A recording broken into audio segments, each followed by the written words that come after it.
anyone will hear our voices and what we talk about and will come to the correct conclusion that it's just two nerds. Yes, that's very true. And they'll probably picture us exactly right. Both Who, wearing... as I say, are both jacked and rugged. Jacked and stacked. Yes, yeah, exactly. Swole. That's what I was looking for. Swole, that's what I was looking for. That's the term. I am swole.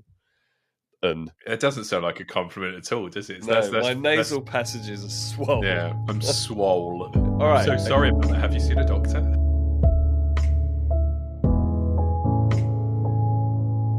Hello, everybody. Welcome to Short Fuse. I am Duncan Roberts, and this is Ollie O'Donoghue. Say hi, Ollie.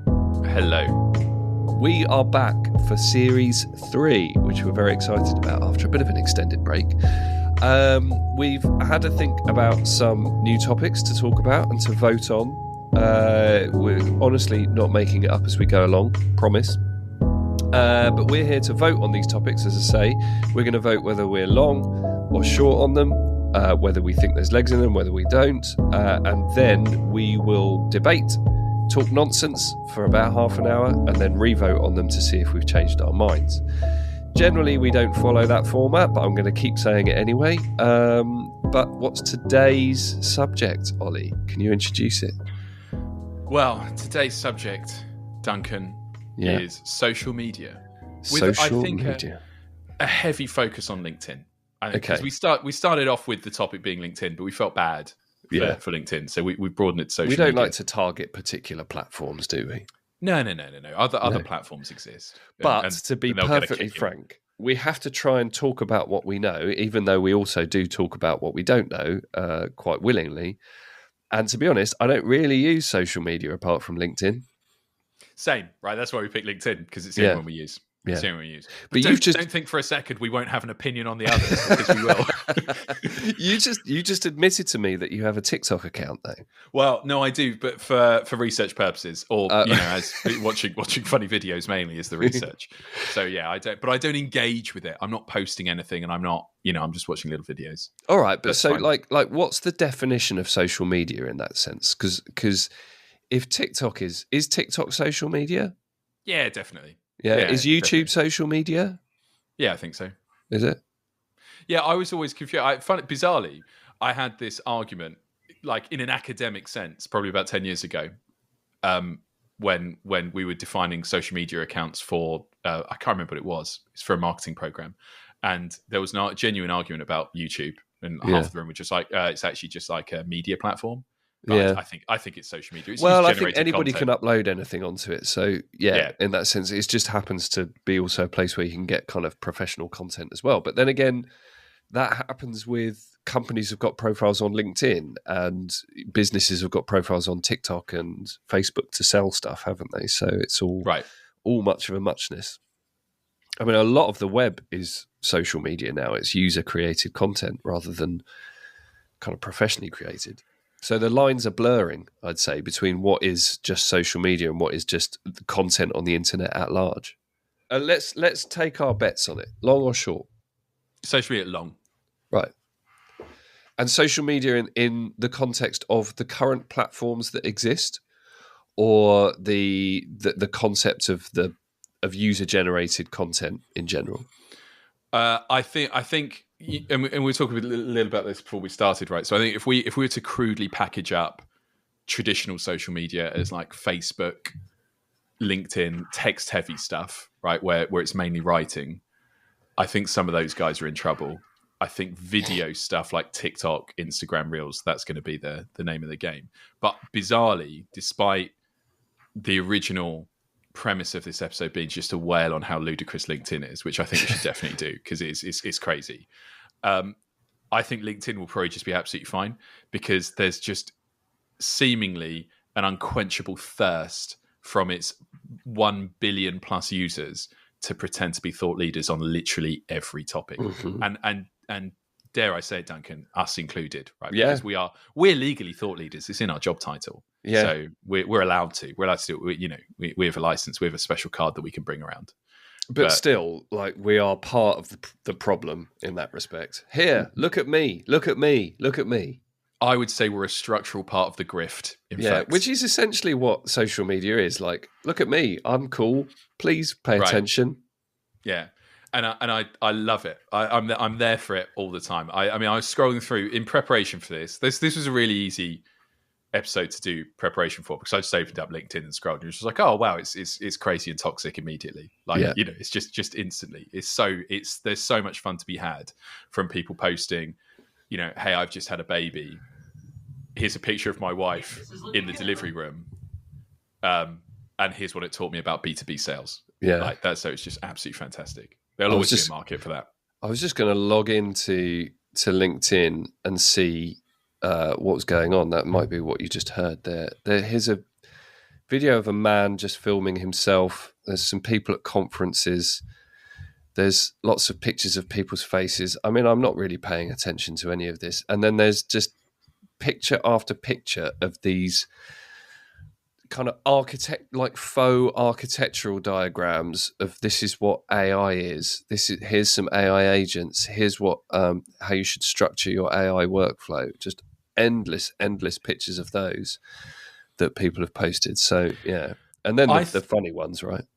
Part of its problem is the algorithm. I personally, I looked in some published documents from consultants and people who have analysed LinkedIn, and they effectively say this. So I'm stealing their work. But crudely speaking, it's almost like the algorithm's designed to try and rage bait you, because it's sending that stuff in your direction specifically because it knows that will antagonize you, and you're more likely to engage. But like, well, that's actually not how it works. You know, it does antagonize me, but I'm so apathetic in regards to LinkedIn that I just scroll past. Oh, so it fills me with rage, because how it rage baits me is it's just loads of people getting historical facts wrong.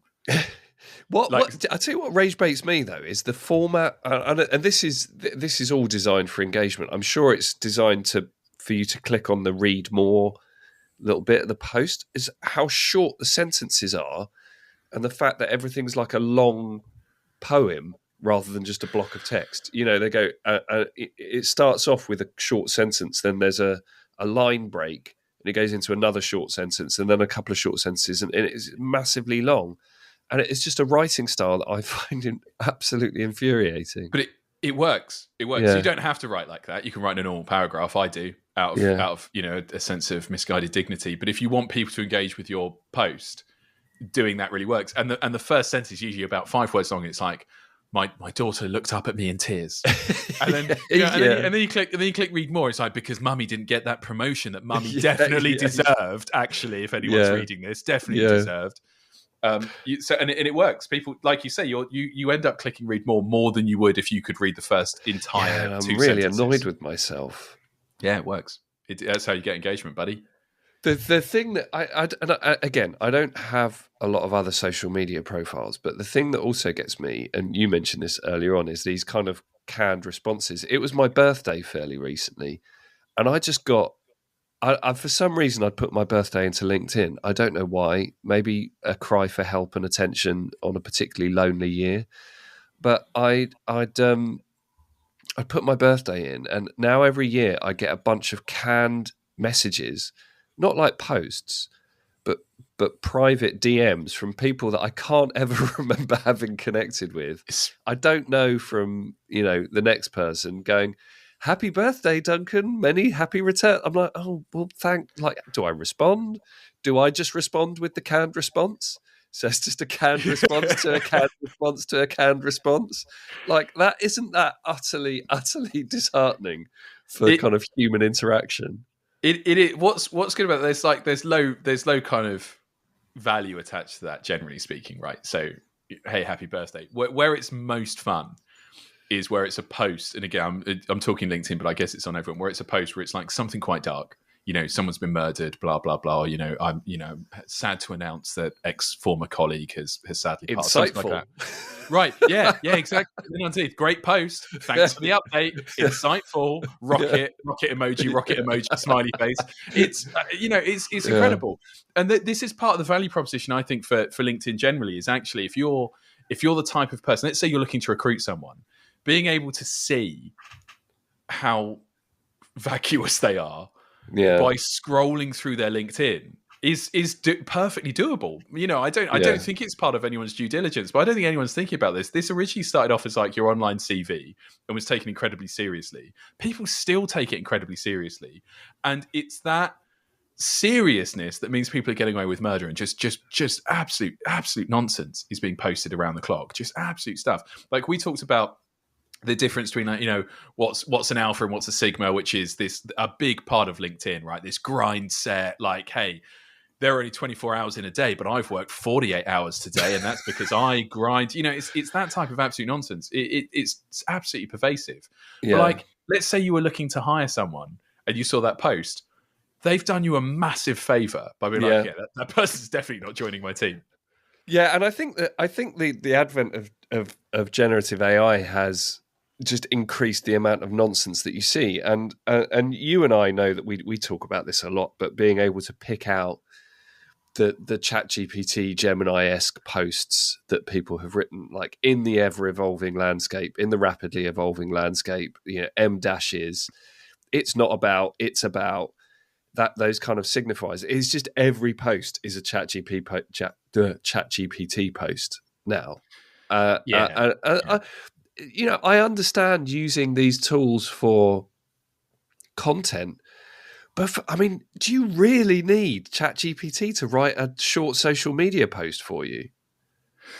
And does that not just, the content is then so bland? And a lot of people say this about generative AI. It's just making us more bland. It's making us more homogenous in what we're saying. And I think that's really true for LinkedIn and probably for other social media platforms as well. It's just becoming the same kind of stuff over and over again.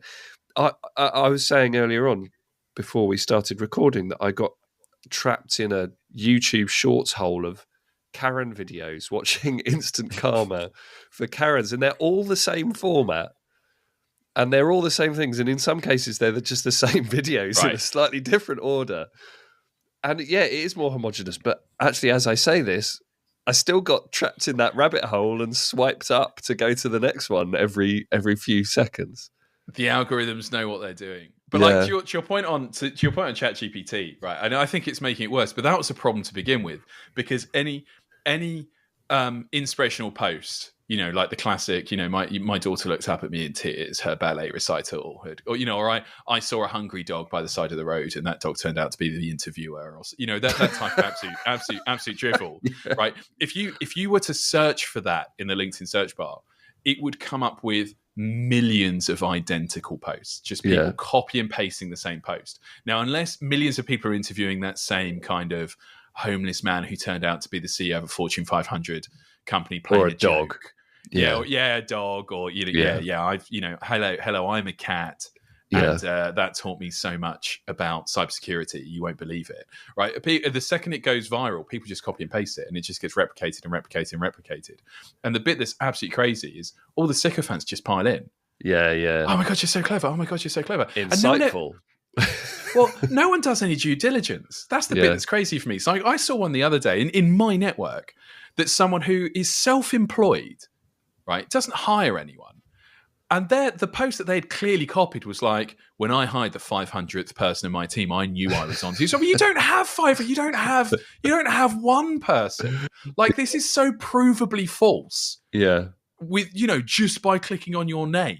Yeah. But underneath, hundreds of comments. Oh my god, good for you. Oh my god, you're going so far. So no, they're not. I wonder what people get from it. Like, is it just the dopamine hit that other social media platforms provide? Like, I just want likes, and that's why people are doing like Oscar-worthy speeches to getting a low-level qualification in something. Like, I'm thrilled to announce I've got this certificate in learning how to shell peas. It's a bit absurd. But they're the people that have actually done that qualification. One of the biggest things that's on the rise at the moment in LinkedIn, because no one checks, no one checks, go away and look at some of your network, and some of them will be doing this, right? And they're surprising people. In the qualifications and education section, they'll have like Yale, right? And then in the text, it'll be like, I considered applying to this university, but decided to go, for an apprenticeship or something like that. But obviously, the first thing you see is the Yale logo, and you'll just scroll past because there was that attention famous spans. one of somebody who put all the companies that he'd bought stocks in as an investor, wasn't there? Yeah. And it was It was the S&P 500. Yeah, They'd presumably put like £10 in an index fund. It was just 500 companies, like I was in Apple, Tesla. Yeah. But at least that's technically true. At least that's technically true. Like, that's fair enough. Yeah. But let's talk about let's stop railing on LinkedIn at the moment. And I think it's almost become. I say let's move on from LinkedIn. I'm just going to say something about LinkedIn again. It's almost become I can't help myself. It's become like a meta thing to rail on LinkedIn and go, LinkedIn's become this kind of fest of doing this, and that's become itself a kind of a pervasive thing that you see on your feed. So it's just this wormhole that we'll never get out of. But I haven't voted yet. I'm long on social media in terms of user-generated content. But I think we kind of forget. It's a bit like, Ollie, the Roman Empire. We thought the Roman Empire would stick around for ages. Maybe we thought that about MySpace. Maybe we thought about that about other platforms. Do we think that LinkedIn, Facebook, TikTok are untouchable, or that other platforms will actually come out and challenge them? Oh, there'll be a new thing. There'll absolutely be a new thing. I mean, I don't think Facebook saw 20-second videos changing the game, and yet it has. And like, it's to the point. I think it's a stat we mentioned in another podcast. More money in China is spent on box office investment that's in 30-second like mini series. So it's like EastEnders or something like that. But in TikTok videos. That. Yeah, but in 30 seconds, it's just mini injections of drama like every day. And that's now generating more revenue than other more traditional forms of mini media. Injections of drama sounds just like my life. Like just day to day. It's how I view your life as well. Yeah. Whereas mine's more like an epic poem. Mine's more like just so boring. No one's going to get to the end. It's just me by the end of the poem. And we talk about. I'm just going to glaze over that. But we cry for help. Yeah, cry for help. Just get. We talk like Facebook is now primarily kind of boomers. I mean, I remember I was at university. No, I'd finished university, and somebody said to me, "Oh, you got to try this thing called the Facebook, but you can only sign up for it with a university account, like an ac.uk academic account." And I signed up, and here we are. I don't have a Facebook account anymore, but what's interesting is that Mark Zuckerberg is talking about using Llama, Meta's large language model kind of architecture and foundation, to inject kind of fake users into Facebook so you can have AI friends on it, because to get engagement. And I think, you can chat to fake versions of celebrities on WhatsApp and Instagram now. And X is full of bots anyway. Reddit's full of bots anyway. Do you think that that's going to ruin social media, or do you think it will increase engagement and it's the way things are going to go? Nah, it'll ruin it. It'll ruin it. That sounds like a cry for help for me, because all of these platforms are good for a specific reason, right? So, I mean, TikTok's great if you want to post videos or consume videos, and it's not really good for anything else.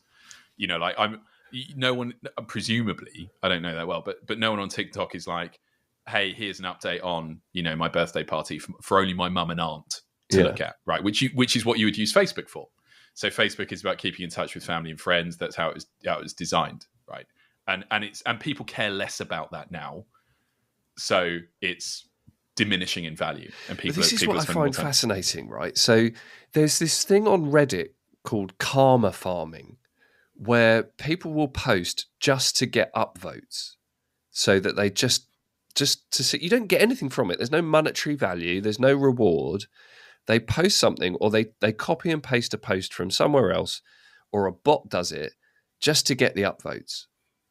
And it's like, it's a dopamine. It must just be for the dopamine hit. Like I've got upvotes. So does it matter if those upvotes are coming from real people or humans? So when you're posting about your birthday party, if you get 100 million people commenting it, going insightful, does that matter? Like if they're real or not? If they give two hoots about your birthday party, is it just this weird cycle, as I said earlier, of kind of canned post, canned response, canned upvote, canned tick, canned comment, canned response, that doesn't mean anything anymore because people like to just see engagement and response and get that feeling from it. But I mean that's the case for a lot of things, including like playing games, right? You're not really getting anything out of it other than, hey, I beat my high score. Right? Yeah. Loads of games that, I mean, I play some really boring stuff, but it's like, oh wow, I got my GDPs marginally higher than it was the last time. The games you play are the most boring. Yeah, I reformed the Ming Dynasty in 2 years faster than I'd normally do it. But like, so that I think that's true. There'll always be that part. I think traditional social media stuff like Facebook. This is a theory I have, right? And it's just just to be fair, it's well on Facebook a little bit, and why Facebook is struggling is twofold. First of all, I genuinely think people care less about, to your point, right? So they care less about engaging with their direct community, which is all Facebook is, right? Because you're connected to your friends, family, whatever. So your likelihood of going viral is less. And actually the value new generations place on going viral and being an influence is much greater than it ever was before, right? So Facebook's kind of got a struggle there. But the second reason is even why people who value staying in touch with people is not doing Facebook any favors, is we all lead really boring lives. Yeah. I don't think much happens. Not much happens. There are a lot of people on, when I was on Facebook that would post the same thing like, oh, I'm going out for dinner tonight. So, oh, great, I don't care. There'd be no engagement. There'd be no engagement. It would get no advertising revenue as a result. It would, not much would happen. We'd just be basically passing each other's posts amongst ourselves. And that would be it. And really, when you think about it, the original Facebook was that tedious Christmas letter that certainly, I suspect you may be one of these families, in fact, Duncan, that families do where they send it around like, here's what we've been up to this year. Little Marvin's gone to prison twice, which is the thank you notes. Thank you for my pair of socks. I am wearing them right now. Right, yeah. They're so comfy. Yeah. What other things I got include a lamp and an orange. Oh, thank you notes are fine. I think that's very polite. That's a good thing to do. It's the letter that comes with the Christmas card. Right, family update. Granny Mildred's still doing fine. That time, and really, you could get everything that happened in 365 days to your family condensed into one sheet of A4. Whereas Facebook, it's every day it needs to generate that type of traction from its users, and it's struggling to do it. Whereas TikTok, on the other hand, random people are going to be like, oh, that's an interesting point of view on reforming the Han Dynasty in a shorter time than usual. I like that. Should give me some tips. But I mean, it's a very valid point, which is why I don't really use social media, because I have no reason to use it. I'm not really interested in what other people are doing, and I don't think other people are very interested at all in what I'm doing. Where we go back to LinkedIn, where the only interesting thing that I've got going on is probably my work. So I will post on there because I think I've got something interesting to say. But gosh, is it a struggle to get any likes and kind of engagement from outside of your network and get people to actually read it. Like, so what we do is write blogs, right? We write a post and then behind that is a blog. I bet loads of people just read the post and go, oh, not going to actually read it. So maybe your blogs, Duncan. That's true. Your ones. Yeah. I mean, I read yours. Yeah. Well, I don't read yours. That's so you see the you problem. Make me. You see the problem. Yeah. Well, but I'm targeting two markets with my blogs. You write blogs that are just like, hey, here's me unpicking how AI works. So only AI people are interested. Whereas I'm like, I'm going to talk briefly about aqueducts and then maybe cloud. Right. Yeah. So I've got the Roman history nerds, which everyone knows dominate LinkedIn. Yeah. I mean, they're the Chads of LinkedIn, the Roman nerds. Yeah. And I've also got the cloud guys. Right. Yeah. Perfect. What a combination. Yeah. And in some cases, like you, both at the same time. Yeah. In an ideal world, we would get very together rare and go to breed you are, Ollie. in No, not just in those ways either. But now you can start to see why those people say like, "Hey, I got married today, and I've set aside some time to tell you why you should hire me as a plumber as a result." Yeah, this is what that means for B2B sales. Because they've got the married people going like, "Oh, I'm also married. We have so much in common," and then they've got people who have a blocked toilet. Yeah, and they've got two audiences. Insightful. I'm just going to say that to everything now. Thanks for the update. Yeah, canned response. Thumbs up, rocket ship. Oh, rocket ship. We should talk briefly about rocket ship because that's the biggest sign of ChatGPT generated content. I think it possibly. Don't come for my M dashes. You know I'm going to say that. You know I'm a very lazy writer. You like M dashes. I'm just a lazy writer. So an M dash means I don't have to think about any Why other would you use an M dash instead of just a comma? Because I don't have to think about whether or not it should be a semicolon, a comma, or a full stop. An M dash solves all my problems for me. Right, here you go. This is why it's ChatGPT. There is no key for an M dash on your keyboard. No, there is. If you hit the hyphen twice, that's an M dash. But people don't know that.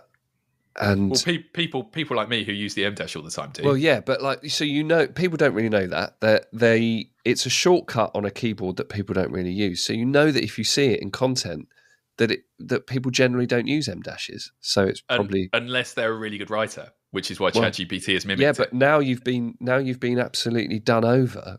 Everybody thinks you're a robot. It's the reverse Turing test. I'm not convinced they didn't think that to begin with. That's true. That's true. All right. Okay. Look, social media. You're long on it. Yeah. I think there will always be a demand for a marketplace of nonsense, and social media is the best place. Imagine a world without social media, Duncan, where you're walking up the street and it is people just constantly trying to tell you about what their dog taught them about life financial before investment social strategy. media has existed for longer than it existed with social media. And it was full of people in the Greek agora going, like Socrates was doing this, like, hey, my dog has just had 8 puppies, which is why you should invest in the pantheon. Yeah, okay. So Socrates, what platform would Socrates have used, do you think? Twitter.